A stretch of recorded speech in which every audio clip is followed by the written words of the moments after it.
Good evening. Hello. Been a while since I've made a video. I've been working a lot, like 7 nights a week. I'm making this on Thanksgiving, but it's by the time you get it, Thanksgiving will be over because it's late. Because I keep night hours. I work night shifts 7 nights a week now. And that's going to be going on for, I think, a couple of months. Well, happy Thanksgiving belated to you all. My Thanksgiving dinner's spent by myself, and I made pizza, which I'm going to eat after this video. And I've got a few nights off, so I'm going to catch up on a few videos. I actually had some paranormal kind of stuff happen. I might tell of it eventually. I might. It's kind of personal, a little bit unsettling. A little, not much. Not at all. I might tell of it. You know, sometimes these things happen and I gotta like ruminate on them, turn them over, you know, see if I want to share these things. It was fairly dramatic. So, you know, working nights, come home, sleep, get up around 4 or 5 p.m. It's not bad, but I hit kind of a low point about a week or two ago, and you know, about life, getting older and winding up irrelevant, alone. It isn't what it used to. It isn't what it is. It changes when you get older. Everything changes, doesn't it? Most of you know this. Some of you don't yet. But everything changes, and it forces us to take on new perspectives. Forces us to, some of us, to make some adjustments. It can be depressing. It's no fun getting older, is it? But I'm grateful for it, and grateful for whatever God gives me to do. You know, when He calls us home, when He does. But, you know, it's just feeling kind of empty. And then, you know, I reminded myself, it came to me, nothing earth-shaking, but sometimes we need to remember who we are. We knew when we were small children. We knew when we were little toddlers and babies. We knew, each of us. And as we walk through life, with all its challenges, hardships, loneliness, heartaches, joys, you know, good things going on, get swept up in all kinds of business and relationships and health and finances and the world and everything. And the enemy that walks this earth roams it like a lion, Jesus said. Spiritual warfare going on around us, within us. We lose track that we are the King's own. The King's own. His own children, His own family, through the grace of His Son, Jesus Christ.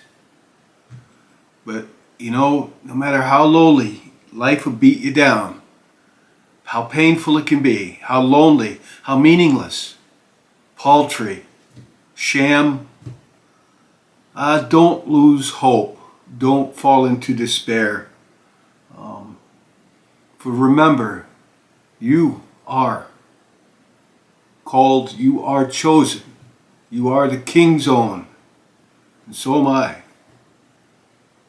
You know, it occurred to me, you know, that story I told of a demonic attack about 5 months ago, that really happened. Just like I told it, and I'm not going to retell it here. Saying the Lord's Prayer just made it angry, but when I said aloud, I'm a follower of Jesus Christ, and it was really oppressive. It had me bent over. I'm a follower of Jesus Christ. It left, and it was angry when it left because it knocked things around on my table and stuff. You know what? If I wasn't one of the King's own, as a follower, a redeemed soul, a follower of Jesus Christ, it would not have left, would it? Because actually that turned out to be a good experience for me, because it validated to myself that yes, I am saved. You know, and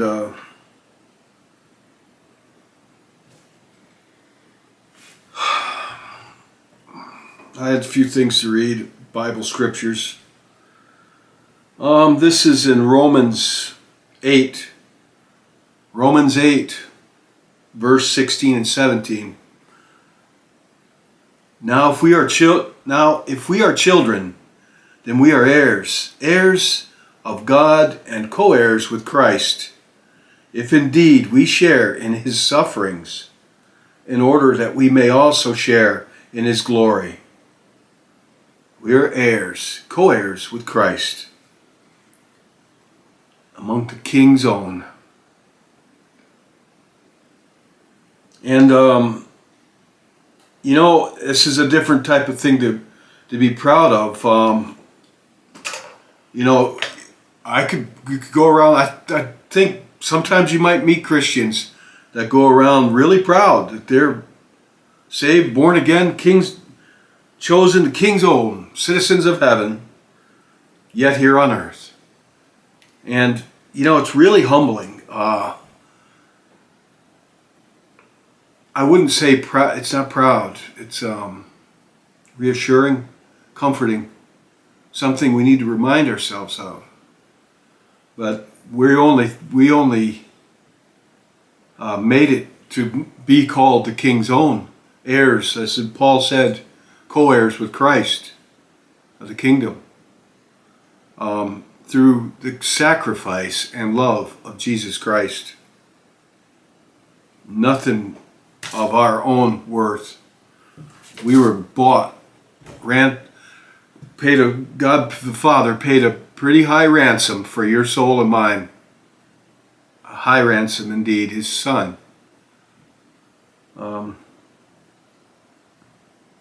So, you know, if you hit some low points and life just doesn't seem to be worth a darn, you might be in a nursing home.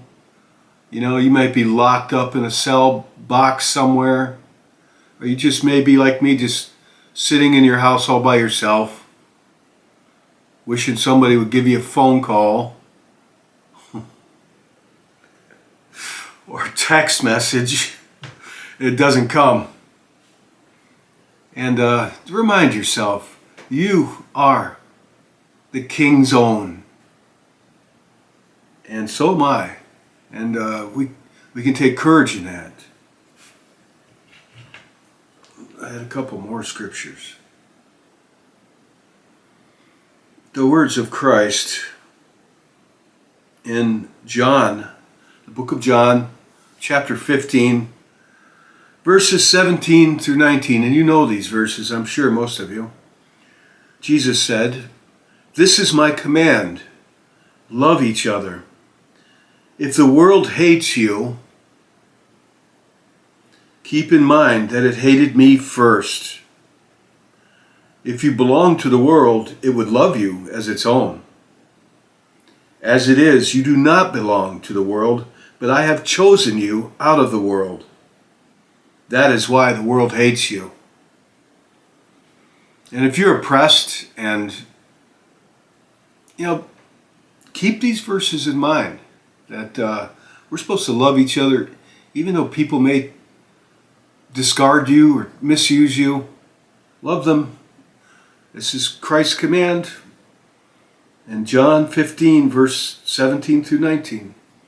"This is my command, love each other. If the world hates you, keep in mind that it hated me first. If you belong to the world, it would love you as its own. As it is, you do not belong to the world, but I have chosen you out of the world. That is why the world hates you."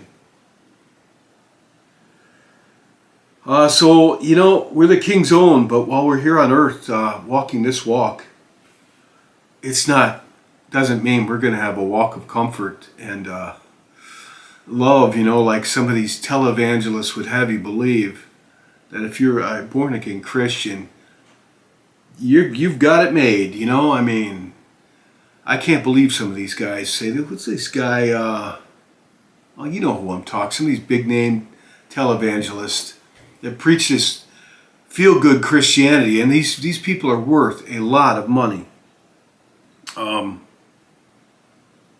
What's this guy's name? Oh, it doesn't matter. I don't need to point anybody out. But some of them are worth a lot of money, aren't they? And Christ didn't live that example. He didn't call us to live that example. I don't think it mean anything bad if you have means. I mean, I don't believe it does. Personal experience, when God talked to me, I got to go back to that time He visited me when I was 11 years old. And I could have had everything the world had to offer, to include wealth. And He did say this world does have some good things to offer. Or I could have had the life I think that I have now, which is alone and at times bitter, angry, sometimes depressed.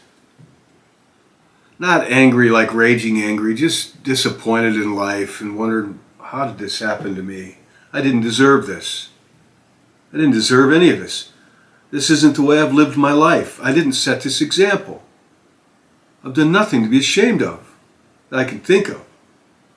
They say the world is cruel to a good man. I mean, I'm not saying I'm a good man necessarily, but it can be a cruel place. And they also say good guys finish last in the world, the race for riches.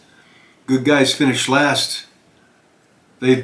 Whatever. But God said to me, the Father said to me, it didn't matter which one I chose. I could have been a wealthy, famous man, or I could have been an obscure, I could have been myself right now. And I'm working night shift to put money together to do things. And I was an enlisted man in the Army, nothing lofty there. Grunt, a tanker. But He said it didn't matter. Either way, He said He would love me the same. He would love me the same. And when He spoke to me, you really get a full understanding of the words. When He said He would love me the same, that's like complete level the same. No conditions, no hitches. He would love me the same. Wealthy or poor, obscure or famous. Integrity and honesty were important to Him. I got that out of that. There are some things that are wealthy that you can't put in a bank account or on plastic, your charge card or whatever, your bank card. Integrity is very important to God, that we live upright lives and honest, that we don't conform to the world. Like Christ said, we're not of the world.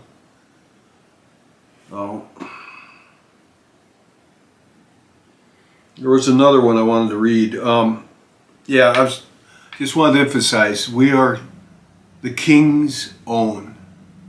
The King's own. The King of Kings. Like Handel's Christmas Messiah, which I sang in high school and in church once in choir. King of Kings and Lord of Lords. Well, I didn't do that very well. And He shall reign forever and ever. Forever. King of Kings. Forever. I need the rest of my choir mates around me to help me out with this. But the world, like Jesus said, the world of hate will hate us. And like they did Him. They crucified Him. King of Kings, the Son of God, beaten, mocked, you know the story, crucified. So, one more verse, 1 Timothy chapter 12, verse 12, I'm sorry, 1 Timothy chapter 6, verse 12. But you, man of God, flee from this and pursue righteousness, godliness, faith, love, endurance, and gentleness. Fight the good fight of the faith. Take hold of the eternal life to which you were called when you made your good confession in the presence of many witnesses. Fight the good fight of faith. And I will say, I wish you all Merry Christmas coming up. We're coming into the season. And if you're going through it alone, or, I got to tell you something. Jen's father, I think of him this holiday season. Last Thanksgiving and last Christmas, their home was a busy hub of holiday activity. Busy, busy, busy. A huge feast. The mother and the daughter would cook this huge feast, and they would work for a week on it. A Christmas tree with gifts and drinks and laughter. And I'd spent most of my holidays there in the past, the last ones I knew before I ended up alone. I spent those there, and they went to great lengths on the holidays, Thanksgiving and Christmas.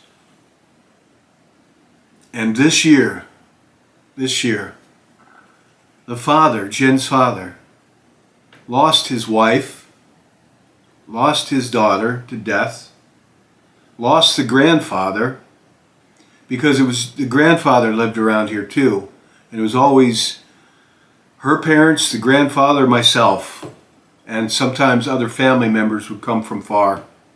But it was always at the dinners, the grandpa, father, the mother, Jen and myself. And on the holidays, same thing. He lost all of them. He lost his daughter, he lost his wife, then his daughter, then the grandfather, who was part of the whole circle, all within a month. And his health was gone. He'd had I'm not going to say, but he wound up being relocated down out of state to live with other family members who could take care of him. And he lost all his furniture. He lost his house. He lost even his dogs. He had 2 dogs that they couldn't go with him when they relocated him. That man lost everything, even his health. And I've called for people to pray for his name is Joe.